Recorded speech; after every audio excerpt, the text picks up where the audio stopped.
J'ai réalisé à travers ces cartes, à travers ces mots, l'impact et la puissance des mots, du verbe.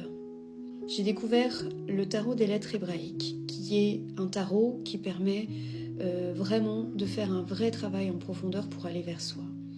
Et dans le tirage, alors moi je l'ai abordé de manière très intuitive, c'est-à-dire que je n'ai pas forcément suivi les indications de tirage qui étaient données. Et en fait, je me suis rendu compte, en utilisant ce tarot, il y a plein de prises de conscience en fait qui se font au fur et à mesure que tu l'utilises, et notamment celle de la puissance du verbe. Il y a une importance. Chaque mot que tu prononces porte une énergie, et en fait chaque parole se matérialise d'une certaine manière. Ça veut dire que quand tu imagines ou quand tu prends conscience de ça, tu peux te rendre compte à quel point les mots que tu utilises peuvent t'impacter toi d'abord, mais aussi impacter ton entourage et impacter les personnes de qui tu parles. Je veux prendre un exemple très facile à comprendre. Quand tu fais de la médisance, quand tu critiques quelqu'un ou quand tu dis des choses qui ne sont pas très sympathiques envers cette personne, tu transmets une charge en fait, une charge négative qui l'impacte.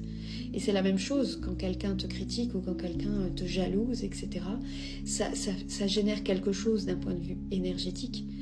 Et du coup, si tu prends conscience de ça, peut-être que avant d'aller critiquer une personne ou de prononcer des paroles sous l'effet peut-être de la colère, essaye de garder en tête que tout ce que tu dis a forcément un impact. Donc, c'est important de bien choisir ces mots quand on s'exprime. C'est important que les mots qu'on prononce soient vraiment en lien avec notre intériorité, avec ce qu'on a au fond du cœur, et qu'on soit dans une forme d'intégrité avec nous-mêmes. Pas parce que le mot où on va jouer un rôle et on va essayer de parler d'une telle manière pour répondre à des enjeux sociétaux ou répondre à des enjeux de groupe, etc. Garder une intégrité avec soi-même, c'est vraiment le plus important, et garder aussi cette intégrité dans l'utilisation des mots que vous allez avoir, que vous avez au quotidien, l'utilisation des mots que vous avez pour vous-même, mais aussi pour votre entourage et toutes les personnes que vous croisez.